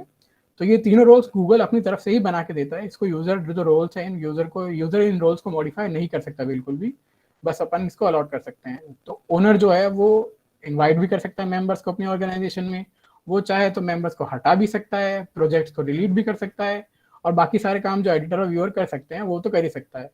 तो अपना जो एग्जाम्पल था उसमें ऐसे समझो कि एग्जामिनेशन सेल जो है वो ओनर है, वो टीचर्स को हटा भी सकता है, टीचर्स कौन सा टीचर बनाएगा ये भी डिसाइड कर सकता है, क्वेश्चन पेपर में से क्वेश्चंस वो हटा भी सकता है। और जो एडिटर और व्यूअर करते हैं वो तो वो कर ही सकता है एग्जामिनेशन सेल की, टीचर और स्टूडेंट करते हैं क्वेश्चन को मॉडिफाई करना और देखना वो कर ही सकता है। और एडिटर जो होता है वो एप्लीकेशंस को डिप्लॉय करता है, कोड को मॉडिफाई कर सकता है, कॉन्फ़िगर कर सकता है सर्विसेज को, और जो व्यूअर होता है वो कर ही सकता है। तो एडिटर मतलब हो गया अपने एग्जांपल में टीचर, कि वो मॉडिफाई कर सकते हैं कोर्स को, क्वेश्चंस को, और सब कर सकते हैं। फिर आता है अपना व्यूअर मतलब एग्जांपल में हो गया अपना स्टूडेंट, जैसे अपन क्वेश्चन पेपर को देख सकते हैं सिर्फ। जो व्यूअर होता है वो एडिटर और ओनर का काम नहीं कर सकता, पर ओनर जो है वो एडिटर और व्यूअर का काम कर सकता है, मतलब जो हायर लेवल पे है वो लोअर लेवल वालों का काम कर सकता है, और लोअर लेवल वाला है जो हायर लेवल का काम नहीं कर सकता। फिर एक जनरली 3 टाइप के रोल्स होते हैं वैसे, पर एक एक्स्ट्रा रोल भी अपन काउंट कर लेते हैं, बिलिंग एडमिनिस्ट्रेटर। तो वो क्या करता है, बिलिंग को मैनेज करता है। तो जैसे अपन क्लाउड में कोई सर्विस यूज करेंगे, कोई रिसोर्स यूज करेंगे, तो डेफिनेटली अपन को उसका कोई चार्ज पे करना पड़ेगा, क्योंकि एवरीथिंग इज नॉट फ्री।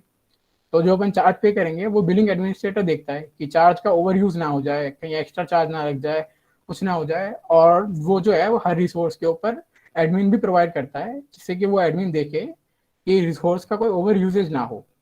तो ये बेसिकली 4 रोल्स होते हैं, बेसिक रोल्स, और इन 4 रोल्स को गूगल ही मैनेज करता है, अपन मॉडिफाई नहीं कर सकते बिल्कुल भी। फिर आते हैं अपने प्री डिफाइंड रोल्स। जो प्री डिफाइंड रोल्स होते हैं वो एक पर्टिकुलर रिसोर्स पे लगते हैं। जो अपन अभी पढ़े बेसिक रोल्स वो तो क्या पूरे प्रोजेक्ट पे एप्लीकेबल होते हैं, सारे रिसोर्सेज पे एप्लीकेबल होते हैं।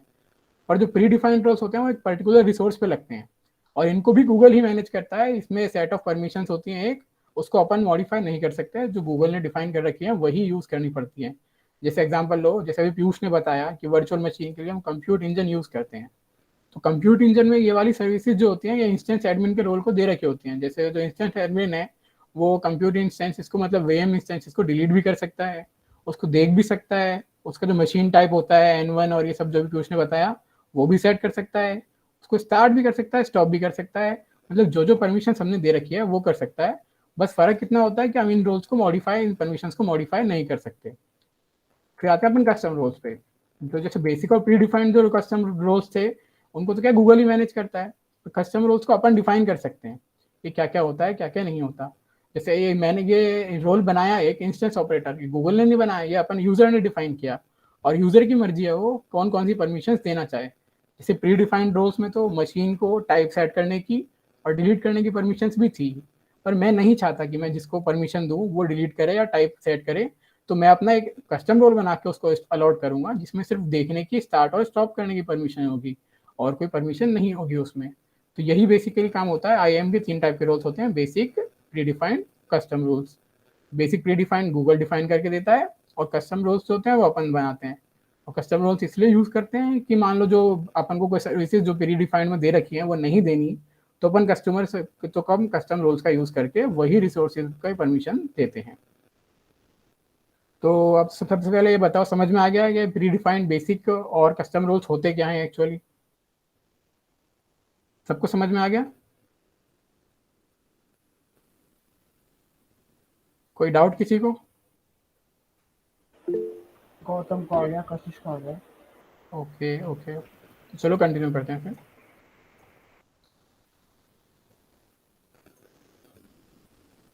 तो अपन देखते हैं कि आईएएम का अपन बेसिकली यूज करते क्यों हैं। कि जैसे मान लो कोई एक नया एम्प्लॉय आया अपने ऑर्गेनाइजेशन में, जैसे इस एग्जांपल में दे रखा है मिसेज स्मिथ नाम की, उसने सिर्फ एक पर्टिकुलर डिपार्टमेंट ज्वाइन करा, तो उसको सारे ऑर्गेनाइजेशन के और कंपनी के सारे रिसोर्स की परमिशन थोड़ी देंगे अपन। अगर मान लो अपन ने सारे रिसोर्सेज की परमिशन दे दी तो रिडंडेंसी होगी डेटाबेस में कि इसका भी परमिशन है। और बाय चांस अगर जो नया एम्प्लॉय आया है उसने किसी और डिपार्टमेंट का डेटा डिलीट कर दिया या फिर कोई सर्विस डिलीट कर दी, तो उस डिपार्टमेंट को ऑब्वियसली इश्यूज आएंगे कि ये सर्विस किसने डिलीट कर दी, क्यों डिलीट कर दी। तो आईएएम को इसलिए यूज करते हैं कि जो डिपार्टमेंट में बंदा ज्वाइन कर रहा है उसी डिपार्टमेंट की परमिशन अलॉट करें सिर्फ, और किसी डिपार्टमेंट की परमिशन अलॉट नहीं करनी होती है।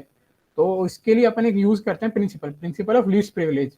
मतलब जो जितनी मिनिमम सर्विसेज में काम कर चल सके, जितनी मिनिमम परमिशन में काम चल सके, सिर्फ उतनी ही मिनिमम परमिशन दो, एक भी परमिशन एक्स्ट्रा मत दो। वरना क्या होगा, अगर उसने बाई चांस कुछ डिलीट कर दिया है, कोई भी गलत काम, मतलब कोई भी मिस्टेक, बाय मिस्टेक भी कुछ गलत हो गया, तो डिपार्टमेंट को और डिपार्टमेंट्स को बहुत सारे इश्यूज फेल करने पड़ेंगे, बहुत सारी दिक्कतें आएंगी, डाटा रिडंडेंसी पैदा होगी। तो इसलिए अपना आईएएम का काम होता है सिर्फ रोल्स, पर्टिकुलर डिपार्टमेंट के रोल्स अलॉट करने के लिए। तो ठीक है, अब इसके रिलेटेड अपनी एक लैब है, वो देखते हैं अपन लैब। ये सेकंड क्वेस्ट में है अपनी लैब, ये क्लाउड आईएएम क्विक स्टार्ट नाम की लैब। ये अगर किसी ने कराई होगी तो उसे पता होगा। तो इसमें क्या अपने को 2 आईडीज मिलती हैं। जैसे बेसिकली अपन नॉर्मल लैब्स करते हैं तो उसमें एक ही यूजर आईडी मिलती है, पर इसमें अपन को 2 यूजर आईडी मिलती हैं और दोनों से ही लॉगिन करना होता है। और इससे क्या, अपन एक तो ओनर का रोल है, वो परमिशन डिफाइन करता है, और फिर दूसरी आईडी से जाके अपन चेक करते हैं कि परमिशन विजिबल है या नहीं।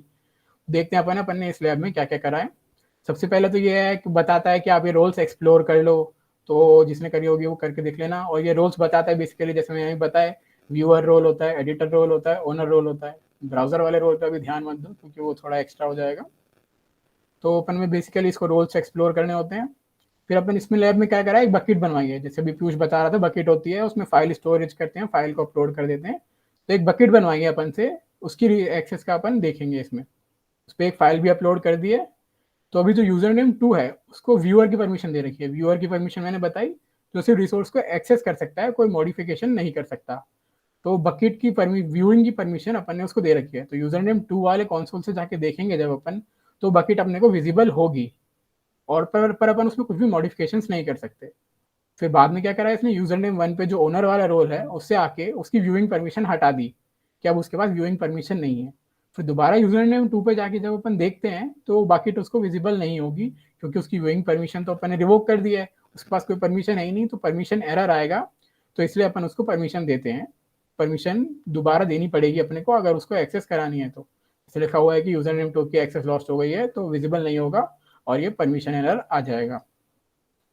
तो उसके बाद क्या करेंगे, दोबारा परमिशन देंगे, क्योंकि अपन इसमें चेक कर रहे हैं कि जो परमिशंस का रोल क्या होता है बेसिकली, वो चेक कर रहे हैं अपन इसमें। तो जब दोबारा परमिशन देंगे तो फिर दोबारा अगर परमिशन देने के बाद यूजर नेम 2 पे जाएगा तो उसको बकेट विजिबल हो जाएगी, क्योंकि अपन ने उसको दोबारा से व्यूअर की परमिशन दे दी। क्योंकि देखो ये लिखा हुआ स्टोरेज ऑब्जेक्ट व्यूअर, तो स्टोरेज में जो अपना बकेट आता है अपन ने उसकी परमिशन दे दी है उसको, तो उसको विजिबल हो जाएगी। तो ऐसे दोबारा एक्सेस वेरीफाई करने नहीं है, क्योंकि अब आप दोबारा एक्सेस करके देखेंगे तो हो जाएगी वेरीफाई, उसको अवेलेबल हो जाएगी। तो यही थी अपनी लैब बेसिकली। इस लैब में किसी को कोई डाउट है तो बताओ, किसी को कोई भी डाउट है लैब में,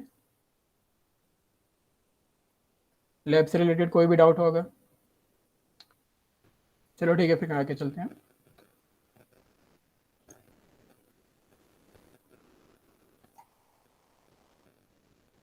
अब अपन डिस्कस करेंगे लोड बैलेंसर। लोड बैलेंसर के जैसे नाम से ही समझ आ रहा होगा, कोई ऐसी चीज जो लोड को बैलेंस करे, मतलब लोड को बांट दे। और अपने जैसे सर्वर्स के लिए या वीएम्स के लिए या किसी भी ये मान लो पर्टिकुलर वेबसाइट के लिए लोड क्या होता है, लोड मतलब ट्रैफिक, जो उस पर पर सेकेंड या पर मिनट ट्रैफिक आ रहा है, यूजर्स आ रहे हैं। तो वो लोड बैलेंसर क्या करता है, उन यूजर्स को उस ट्रैफिक को डाइवर्ट कर देता है अलग अलग सर्वर्स में, अलग अलग वर्चुअल मशीन्स में। क्योंकि अगर वो डाइवर्ट नहीं करेगा तो एक ही के पास अगर सारे रिसोर्सेज चले जाएंगे, एक ही के पास सारे यूजर्स चले जाएंगे, और मान लो यूजर का काउंट बहुत ज़्यादा इंक्रीज हो गया तो वो सर्वर का डाउन हो जाएगा। तो इसलिए लोड बैलेंसर्स का यूज़ करते हैं। तो देखते हैं, cloud load balancing is the process of distributing workloads and computing resources within a cloud technologies environment. It also helps organizations and enterprises to manage workload demands by allocating resources among multiple systems और servers. जैसा मैंने बताया कि वो जो user आ रहे हैं, workload आ रहा है, ट्रैफिक आ रहा है, वो उसको अपने क्लाउड टेक्नोलॉजी के एनवायरनमेंट के अंदर ही जो और मल्टीपल सर्वर्स हैं उसके ऊपर डिप्लॉय कर देता है, उसमें सब में डाइवर्ट कर देता है। अब वो किस कंडीशन पे करता है, कैसे करता है, वो अपन देखते हैं। जैसे मैंने बताया, क्लाउड आया, इंटरनेट क्लाइंट्स आए इंटरनेट पे, इंटरनेट के थ्रू गए लोड बैलेंसर पे। तो लोड बैलेंसर जितने भी यूजर्स हैं उनको सर्वर्स पे, अलग अलग सर्वर्स पे डिप्लॉय कर देगा, जैसे फर्स्ट सर्वर पे, सेकंड सर्वर पे, थर्ड सर्वर पे। अब वो लोड बैलेंसर को अपन इस तरह कॉन्फ़िगर करते हैं। लोड बैलेंसर में क्या, कॉन्फ़िगरेशन फाइल जब डालते हैं तो अपन उसको बता देते हैं कि जब ये हो तो इस सर्वर पे भेजना, जब ये वाली कंडीशन फुलफिल हो तो सेकंड सर्वर पे भेजना, जब ये वाली कंडीशन फुलफिल हो तो थर्ड सर्वर पे भेजना। अब वो कंडीशन कुछ भी हो सकती है, लोड हो सकता है कुछ भी, या रीजन के हिसाब से भी डाइवर्ट करते हैं अपन।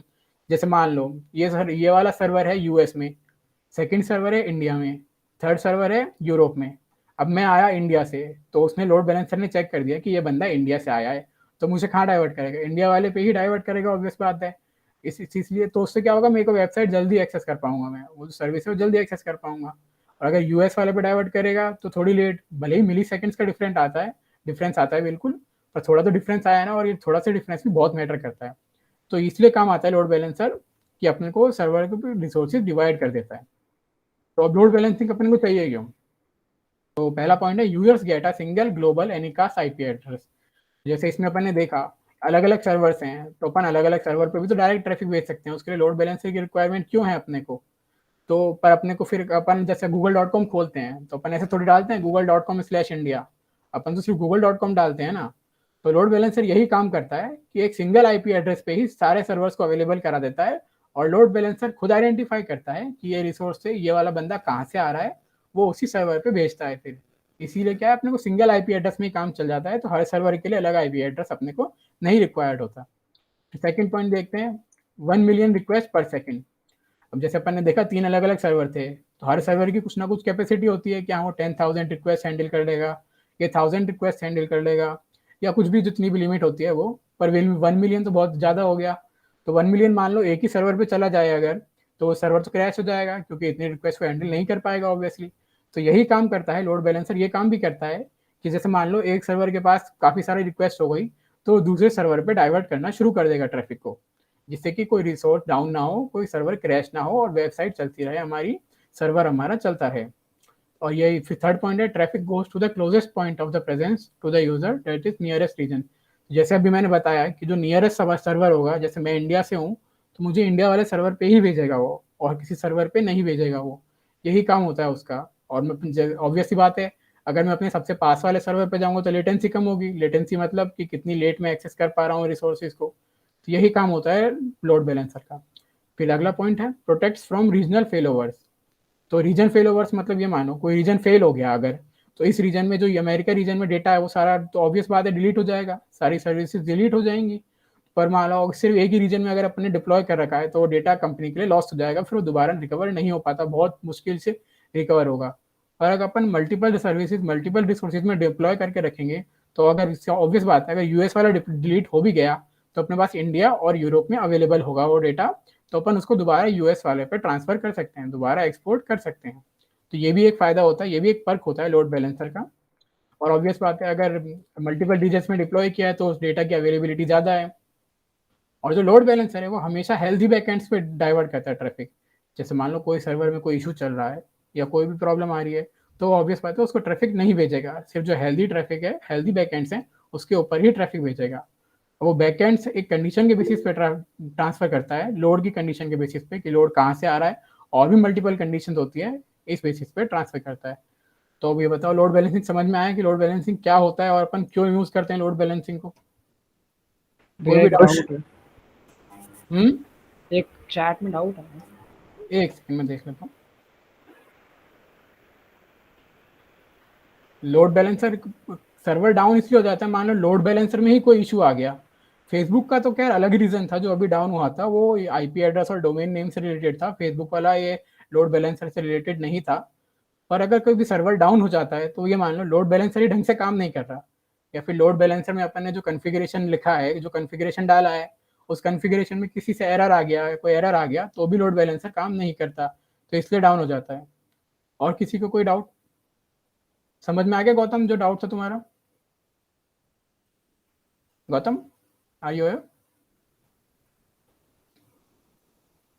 ओके, चलो कंटिन्यू करते हैं।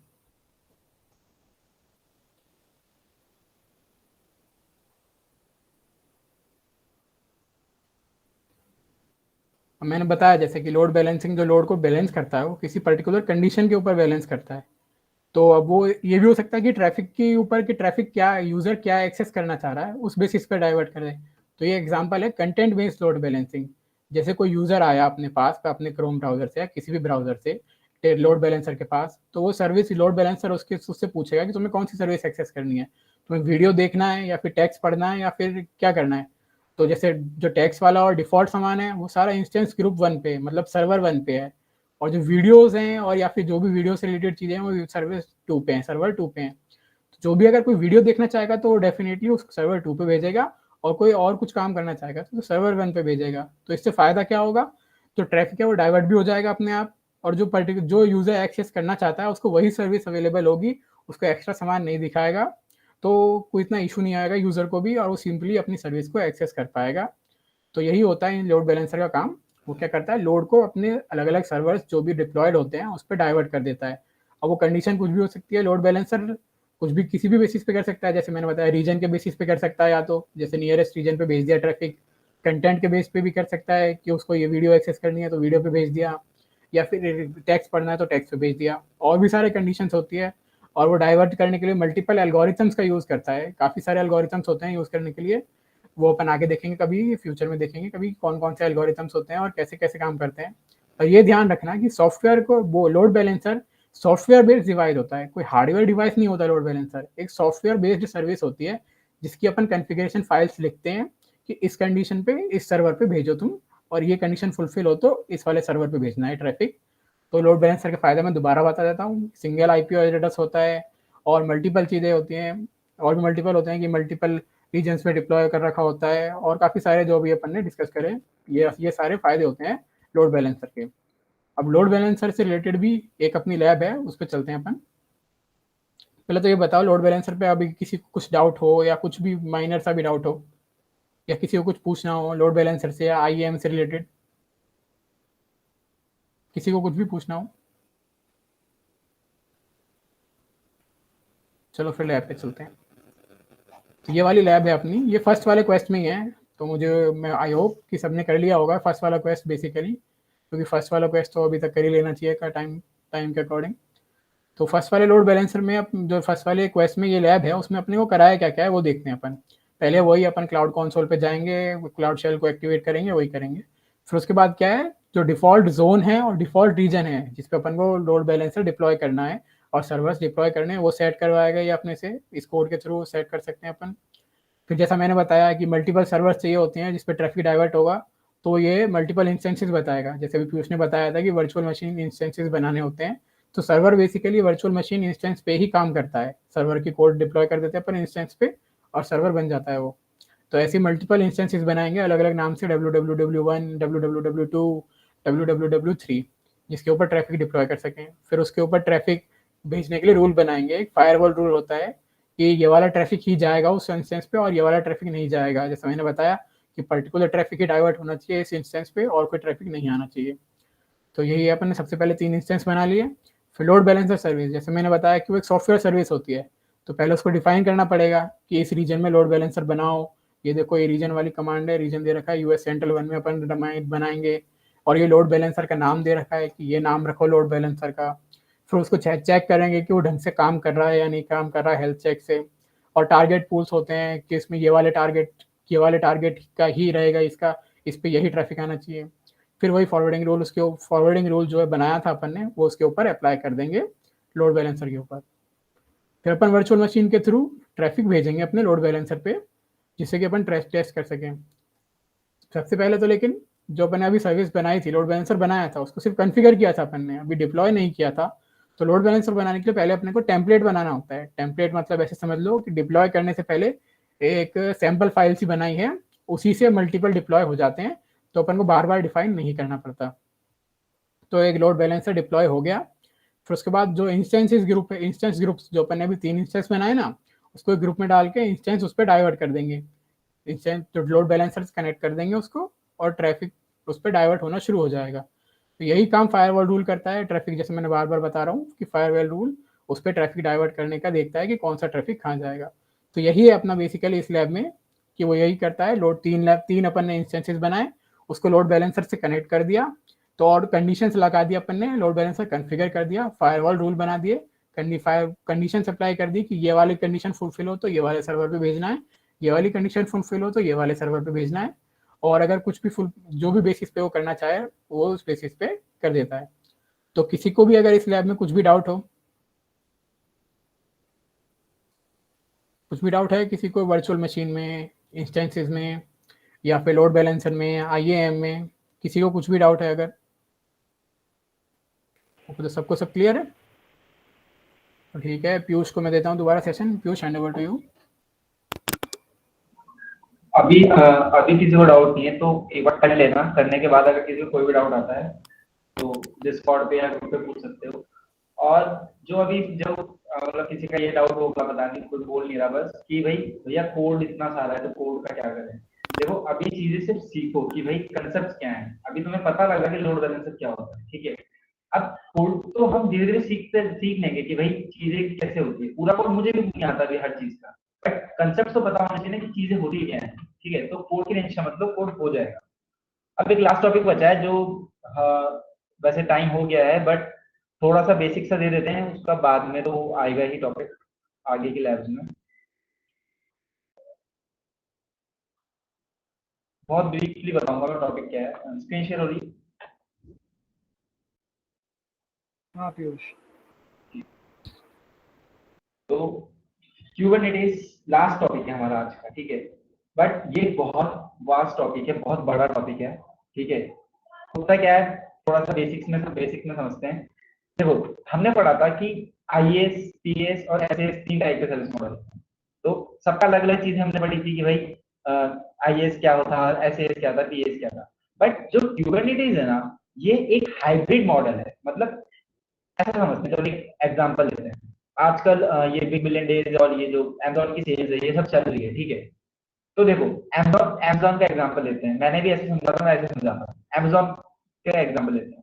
Amazon में जब आपको एक प्रोडक्ट ऑर्डर करना होता है, तो आप Amazon की सारी मतलब जो भी प्रोडक्ट लिस्ट है, वो सारी चीजें देखते हो कि भाई मेरे को मान लो एक माउस मंगाना है, तो मैं माउस सर्च मारूंगा और फिर वो पूरी चीजें अलग अलग टाइप के माउस मेरे सामने आ जाएंगे। यानी कि वो जो उसकी इन्वेंट्री है, इन्वेंट्री क्या हुई, वो डिफरेंट काइंड्स ऑफ जो आपके माउसेस हैं, वो आपके सामने आ गए, ठीक है। अब वो माउसेस कहीं ना कहीं तो स्टोर्ड, मतलब वो जो इन्वेंट्री है वो कहीं ना कहीं तो स्टोर्ड है, ठीक है। तो एक इन्वेंट्री दिखाना is a kind of service, मतलब वो एक सर्विस है, ठीक है। फिर दूसरी चीज, अब आपने उसको ऐड टू कार्ट कर दिया, फिर आपने उसको बाय नाउ कर दिया। तो जैसे आपने उसको बाय नाउ किया, वो आपके एक जो आपका ऑर्डर वाली जो विंडो होती है, वहां पे चल जाता है। अब ऑर्डर जहां पे प्लेस करते हैं, that is your second kind of service, यानी कि एक अलग टाइप की सर्विस है आपकी, ठीक है। अब जब आप उसको, आपने ऑर्डर कर लिया, ठीक है, आपने सब चीजें देख लिया, आपने उसको बाय नाउ करके आपने पेमेंट वाले ऑप्शन में गए, that is your billing service. तो बिलिंग भी अलग टाइप की सर्विस है। तो अभी तक 3 टाइप की सर्विस आ गई। First one is your inventory, that is storage, जहां पे आपने सारी चीजें आपकी स्टोर्ड है कि भाई कितने काइंड की मतलब कितने काइंड के माउस है। Second is your buy now वाली सर्विस, ठीक है। And the third one is your billing service. तो ये 3 टाइप की सर्विसेज थी। अब सोचो, ये 3 टाइप की सर्विसेज थी, अगर ये अलग अलग जगह होती तो कितना, मान लो अगर आपको आपने बाय नाउ तो यहाँ किया, लेकिन आपको बिलिंग करने के लिए कहीं और जाना पड़ रहा है, तो इसमें कितनी दिक्कत आती है, आपका जो स्ट्रीमलाइन फ्लो होता है वो पूरा बिगड़ जाता है। बट क्लाउड क्या करता है, क्लाउड आपको ऑफर करता है कि आपका जो स्ट्रीमलाइन फ्लो है वो स्ट्रीमलाइन ही रहे, कि जो भी आपकी डिफरेंट काइंड्स ऑफ सर्विसेज वो आपको सारी एक जगह अवेलेबल हो। तो जो क्यूबरनेटिस है, उसका काम क्या है, आप मान लो जैसे अभी नॉर्मल डेज है, नॉर्मल डेज में आपका मानते हैं कि 15 लैक्स आपकी वो आ रही है, 50 लैक्स आपकी वो आ रही है, क्या बोलते हैं, रिक्वेस्ट आ रही है। अभी जैसे नॉर्मल डेज होते तो 50 लाख कस्टमर्स रोज आपकी साइट पे आ रहे हैं, ठीक है। बट अभी जो चल रहा है, जैसे कि फ्लैश सेल आती है, फ्लैश सेल किसी भी प्रोडक्ट की आती है, तो वहां पर उस टाइम पे वो सिर्फ कपल ऑफ मिनट्स या फिर कुछ टाइम के लिए ही अवेलेबल होते हैं वो प्रोडक्ट। तो तब वहां पे 50 लैक्स से लेके 150 लैक्स तक आपके वो आ सकते हैं, रिक्वेस्ट आ सकती है। तो 50 लाख कस्टमर से आपके एकदम 150 लाख रिक्वेस्ट आ गई। तो अगर ये स्ट्रीमलाइन फ्लो नहीं हो तो कितनी दिक्कत आ सकती है यहाँ पे, ठीक है। लोड बैलेंसर, जैसा भी बोला कि लोड बैलेंसर भी फेल हो जाता है, वो भी इसलिए फेल हो जाता है क्योंकि एकदम से सडनली ट्रैफिक बढ़ेगा, तो जो हमने particular rules and regulation define करके उसका तो कुछ हुआ नहीं ना, वो तो सारी फेल हो गई। तो क्यूबरनेटिस क्या करता है, क्यूबरनेटिस ये सारी सर्विसेज को एक जगह मैनेज करता है और इन सभी को मतलब एक जगह से एक्सेस करता है और एक जगह से मैनेज करता है, ताकि आप इन सबको डिप्लॉय कर सको, इन सबको इजीली एक्सेस कर सको। और जो क्यूबरनेटिस है वो नोड्स पे काम करता है। नोड्स क्या होते हैं, सिर्फ इतना सा, अभी ज्यादा डीप नहीं जाएंगे, बस इतना सा समझो।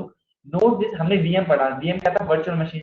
तो nodes is your group of VMs या फिर क्लस्टर ऑफ वीएम्स। क्लस्टर भी एक वर्ड होता है, वो बाद में पढ़ेंगे, but node is your VM and your cluster is group of VM, ठीक है। node is your VM and your cluster is group of VMs, that is group of nodes। तो मल्टीपल नोड मिला के क्लस्टर बनाते हैं and her node के अंदर अलग अलग कंटेनर्स होते हैं।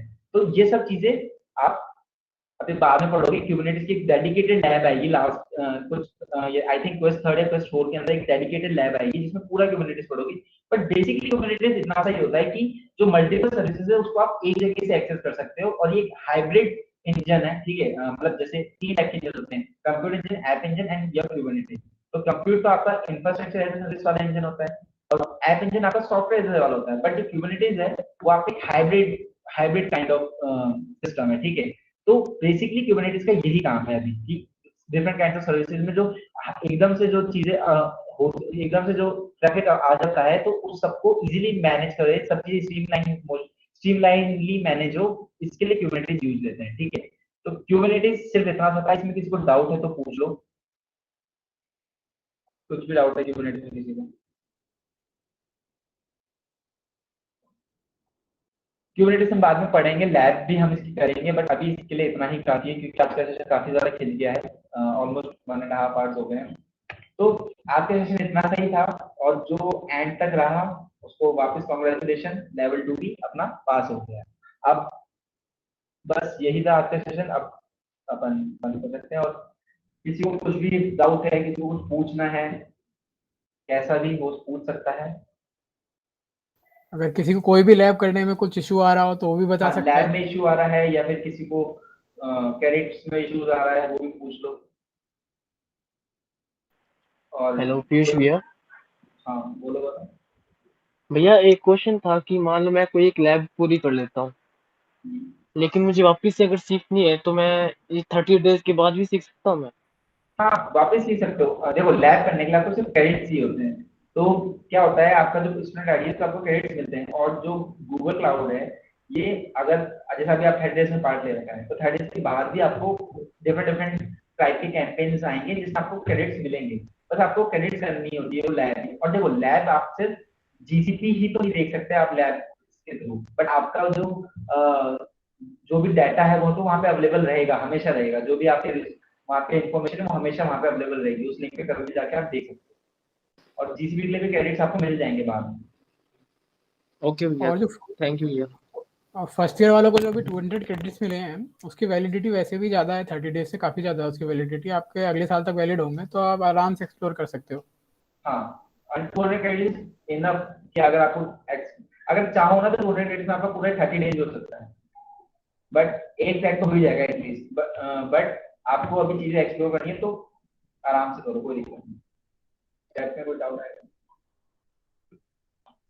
एक फीडबैक फॉर्म भेजा है, फीडबैक फॉर्म को भर लेना चैट में। गाइस कोई सजेशंस हो तो आराम से feel free to fill in the form, ताकि हमें भी कुछ आइडिया मिले कहाँ पे अभी क्लाउड चल रहा है, बाद में अलग अलग डोमेन्स में भी सेशन होंगे, तो जिस भी डोमेन में सेशन चाहिए वो भी बता सकते हो। ठीक है, हमारे पास सारे काइंड के डेवलपर्स हैं, तो हम कैसा भी सेशन कर टैग नॉन टैग वो सब हम करा लेंगे बाद में। अभी किसी को कोई डाउट है तो वो बताओ।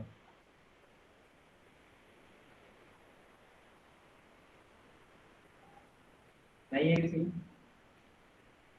आई थिंक नहीं। अच्छा रिकॉर्डिंग ऑफ कर लेते हैं, फिर क्या पता तब ये पूछें। तो गाइस आज का सेशन कैसा लगा सबको? वैसे मैं देख सकता हूँ कि काफी कम बच्चे हैं आज। हाँ शायद।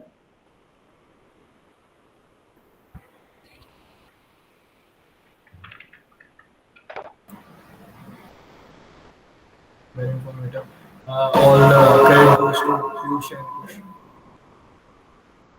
गाइस पीयूष और कुछ भी आगे समझाने का तरीका बता दो एक बार। आपको चेंज चाहिए तो चेंज भी बता सकते हो, आवाज प्रॉपर थी नहीं थी। हाँ